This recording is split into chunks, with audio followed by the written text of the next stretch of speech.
In Argentina, the Chamber of Deputies met to condemn the attack against Vice President Cristina Fernández.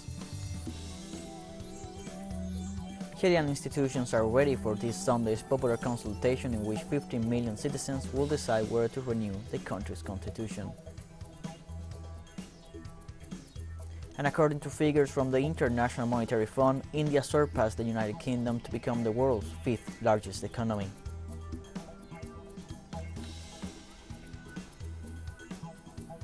Hello, welcome to From the South. I'm Luis Alberto Matos from the TeleSUR studios in Havana, Cuba. We begin with the news. The Argentinian Chamber of Deputies met to condemn the attack against Vice President Cristina Fernández de Kirchner. During the session, the Chamber of Deputies unanimously approved on Saturday a text repudiating the attack on the Vice President, demanding a clarification of the facts. For its part, the bloc of opposition deputies of the Republican Proposal Party announced that it supports the proposal but withdrew from the chamber after it was approved. The deputy of Frente de Todos, Mónica Macha, condemned the political violence and stressed that it is necessary to create a new form of political coexistence.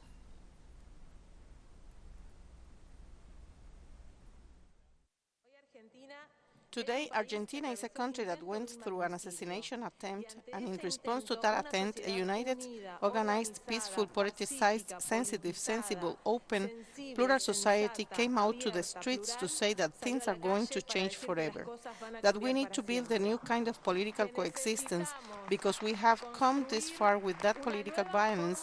Some people said that we have reached a limit. I regret to tell you that the limits were taken away years ago. What happened with the assassination attempt against Cristina is that now no one can pretend to be unaware. Likewise, the president of the bloc proposed Republican Christian Retondo, before heading out of the session, highlighted the judicial power is the only power to investigate, judge, and condemn. We believe that neither the street nor the precinct is the place to determine who is guilty of a crime. It is the judiciary, the only one that has the duty to investigate, judge, and sentence. We don't want this very serious event to be used with the purpose of generating more opinions, assigning guilty parties, and much less to become a platform to attack the political opposition, the judicial power, and mass media, as we have unfortunately been hearing in the last hours. We hope that this discourse will not be repeated from now on. Also in Bolivia, citizens gathered outside the Embassy of Argentina in La Paz to show their solidarity with Argentine Vice President Cristina Fernández de Kirchner after a man tried to shoot her at point-blank range in Buenos Aires.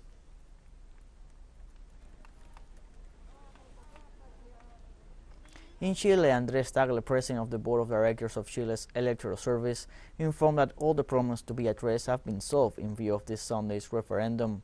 A few hours before starting the process, the official declared that progress has been made in the logistics of what has been qualified as one of the most important referendums in the history of the country. He explained that they estimate that by 8 p.m. on Sunday there will be enough records entered into the system to offer projections if the gap between both options is not too tight, and added that the mechanisms to guarantee the transparency of the process are available to all citizens. Regarding abstentionists, he expressed that the causes for not participating have been sufficiently detailed by the electoral body.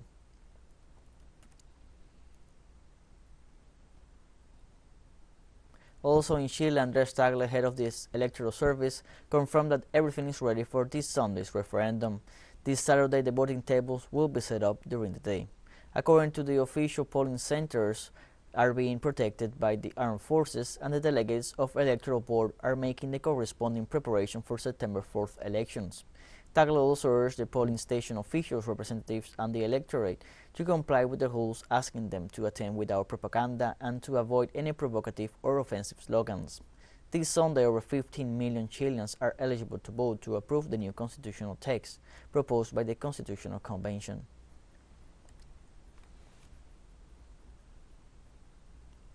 Let's review the most relevant data from this Sunday's elections in Chile.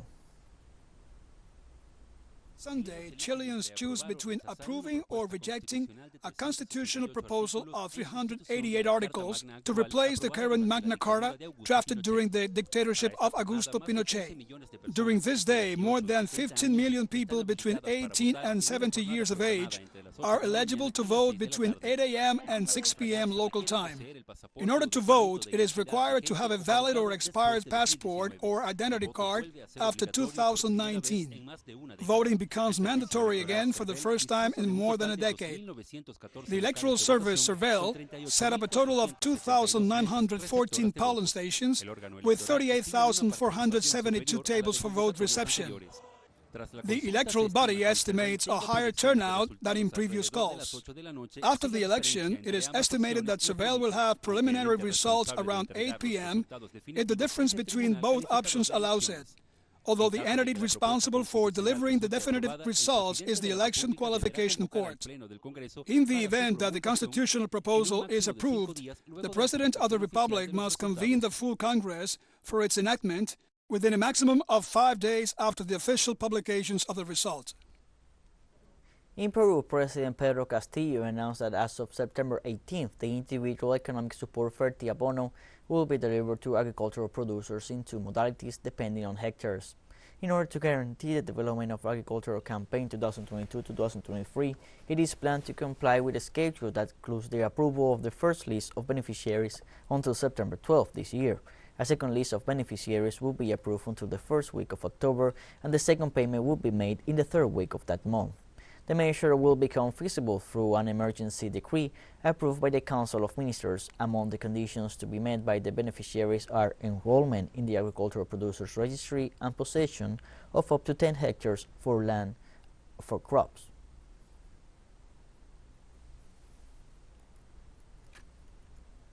In Ecuador, a riot was reported at the Literal Penitentiary where the police managed to free some 15 guards who were being held inside the prison. According to the latest report from the National Service of Integral Attention to the Adults Deprived of Their Liberty in Ecuador, the elite commandos of the police tried to retake control of the center located in the outskirts of the city of Guayaquil after confirming clashes between residents. Likewise, the authorities assured that the conflict originated between blocks 3 and 4. At the same time, they emphasized that they managed to evacuate family members who were visiting the penitentiary. Authorities suspect that the Jalisco New Generation cartel is responsible for the disturbances in rivalry with other criminal groups.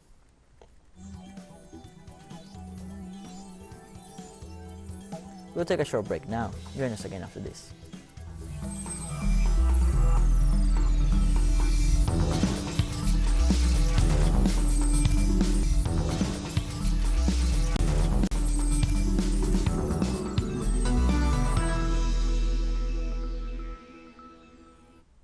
Welcome back from the South.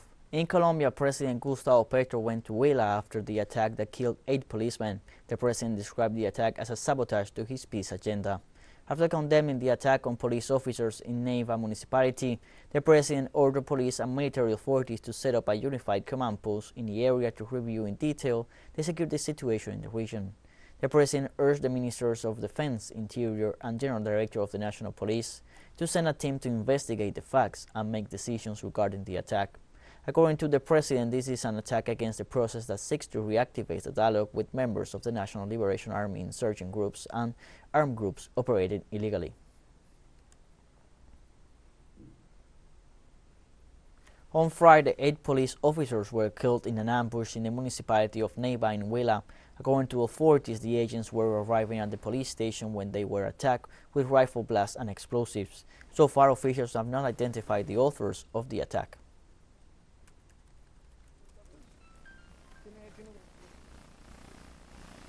In Brazil this Saturday, the former president and presidential candidate Luis Lula da Silva held a meeting with women in quebradeiras in the Coco in the state of Maranhão. During the meeting with the local rural workers, the candidate of the Workers' Party announced that he intends to recreate the Ministries of Women and Fisheries, create the Ministry of Indigenous Peoples, and have a portfolio focused on racial equality with the objective of involving all movements and taking care of Brazilian forests and fauna. Lula da Silva also emphasized that the government does not exist to please bankers, businessmen, or farmers, but to provide the best life quality to the people, favoring equal opportunities. In the Czech Republic, thousands of people took to the streets of Prague to protest against the increase in energy prices, among other issues. From the streets of Prague, a crowd estimated by local media at 70,000 people condemned the increase of electricity and gas prices for domestic consumption, as well as the inflationary behavior of the economy, reason why they demanded the resignation of the executive. Protesters also denounced the massive arrival of refugees from Ukraine and asked the government to adopt a neutral stance towards Russia.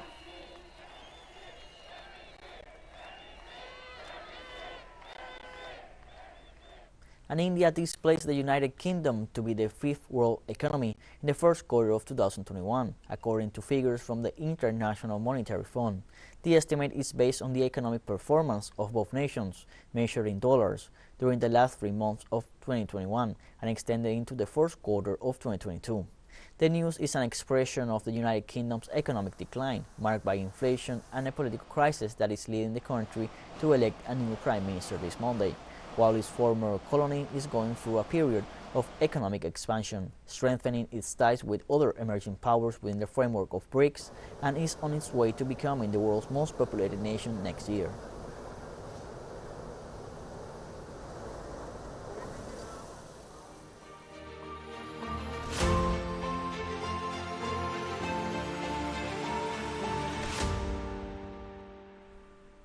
The Russian government accused the United States of trying to move its military biological programs from Ukraine to other nations in Eastern Europe. The announcement was made by the head of the Radioactive, Chemical and Biological Defense Forces of the Russian Army, General Igor Kirillov, who also warned that the expansion of biolaboratories poses a threat to Moscow's security. Kirillov pointed out that unlike nuclear weapons, the biological weapons programs promoted by Washington make it possible to go beyond the borders of the North Atlantic Treaty Organization and approach Russia's borders. The Russian Ministry of Defense confirmed that the United States acts nervously to hide the information on the biological weapons researches advanced by Washington in other countries.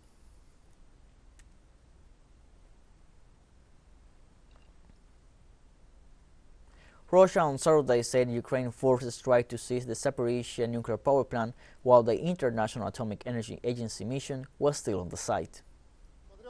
Despite the presence of representatives of the International Atomic Energy Agency at the Zaporizhzhia nuclear power plant, the Kyiv regime once again attempted to seize the nuclear power plant.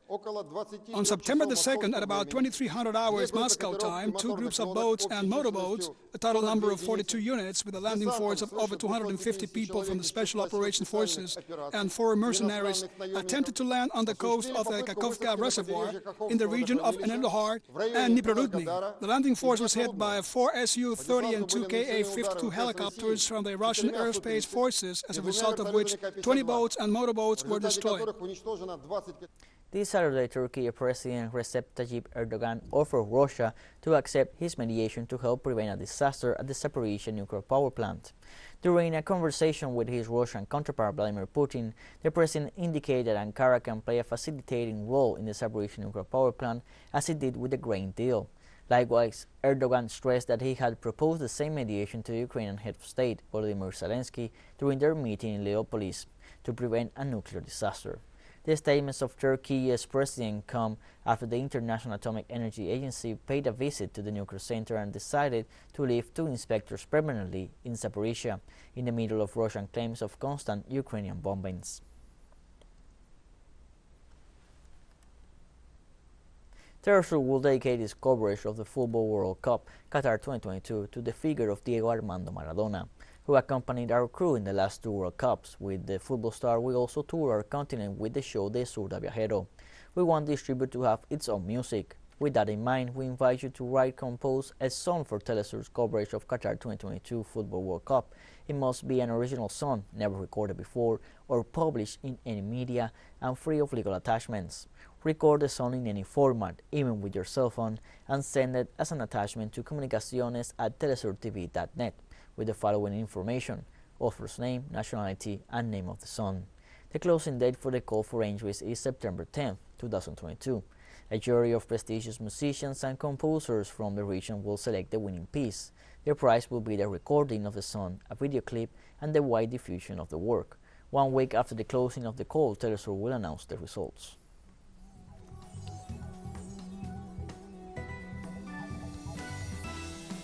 We have more news coming up after a final short break, so don't go away.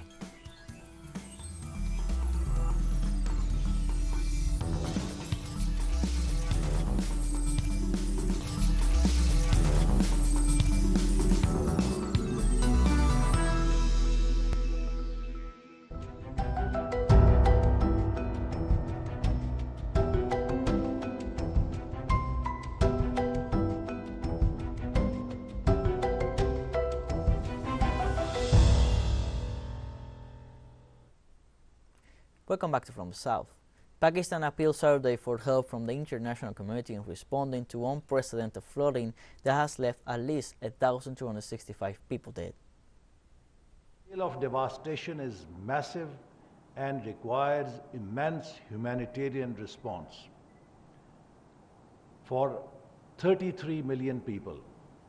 For this, I appeal to my fellow Pakistanis, Pakistani expatriates, and the international community to help Pakistan in this hour of need.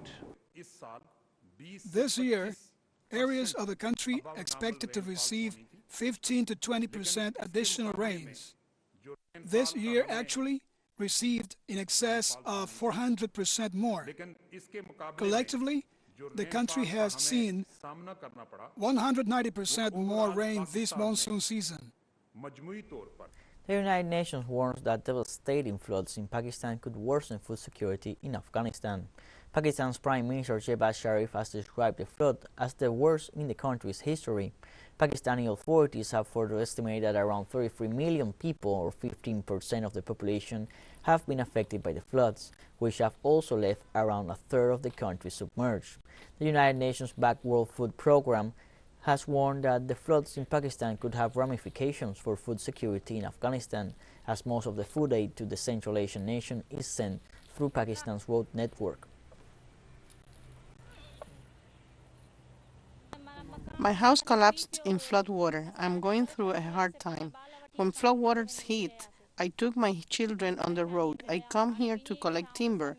I took all utensils from my home. No one from the government side is helping us in this trouble. My village is submerged in flood water. We couldn't even get the stuff out. After facing hardships, I evacuated my children. You can see, we didn't receive ration, tent. We've made a plastic sheet shelter and my children are inside becoming sick. China's coastal provinces of Jiangsu, Zhejiang, and Shanghai municipality are taking precautionary measures and bracing for the worst against Typhoon Hinnamnor, which could turn into a super typhoon and bring strong winds and heavy rainfall. China's Meteorological Administration issued a yellow alert on Saturday for Hinnamnor, the 11th cyclone for this year, moving north about 15 kilometers an hour. Coastal areas in southeastern Jiangsu, Taiwan region will see heavy downpours on Saturday through Sunday. Local authorities in Nantong city of Jiangsu have ordered all staff at sea as well as fishing boats to return to the home port and go ashore. Emergency response departments in Nantong organized 70 flood control and rescue teams to stand by. In Shanghai, heavy rains and thunderstorms are expected to continue Saturday till Monday, with downpours expected mainly on Sunday and Monday.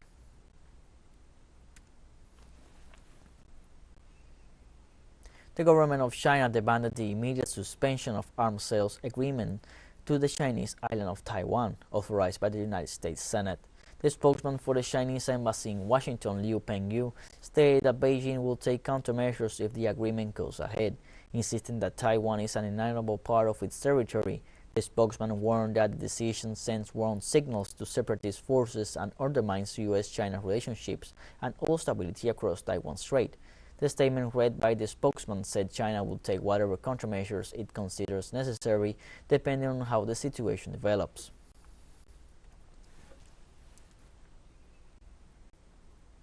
More than 20 people were killed in Somalia Friday during a terrorist attack by Al-Shabaab extremists. The attack took place in the Hiran region in the center of the nation. In two operations, the terrorists killed 17 civilians transporting food in trucks, and later 5 other people who came to the aid of the first victims were killed. In both cases, the attackers used explosive mines. Somali President Hassan Sheikh Mohamud confirmed the incident and promised to stop the offensive against the terrorist group. This is the second worst attack perpetrated by Al-Shabaab after the assault on the Mogadishu hotel.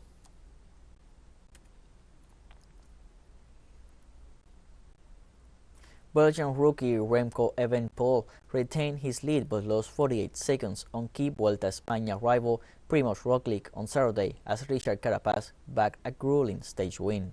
Carapaz was the sole survivor of a long-range escape on the 160-kilometer stage 14 to claim his second win of this Vuelta. But the day's main drama unfolded behind him, heading towards the summit finish.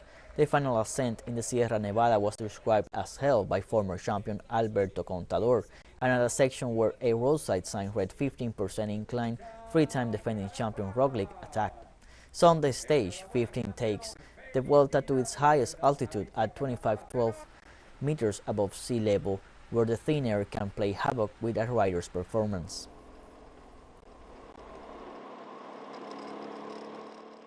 I was very familiar with the climb, so I tried to climb at my own pace without getting discouraged, because I knew it would be very tough. It was a very important stage for me and my palmarès, and has given me the morale boost I needed to continue the tour. TeleSUR continues to grow. Its signal now reaches Europe, and you can order from your cable dealer to tune it yourself. These parameters that you see on screen are in place since July 1st, and quite soon further changes will be implemented for the signals in the Middle East and Africa. Now more than ever, the world connects to us, and our stories are heard in other faraway nations. This news multi-platform will continue providing truthful content to oppose the hegemonic media's narrative and our faithfulness to our audience.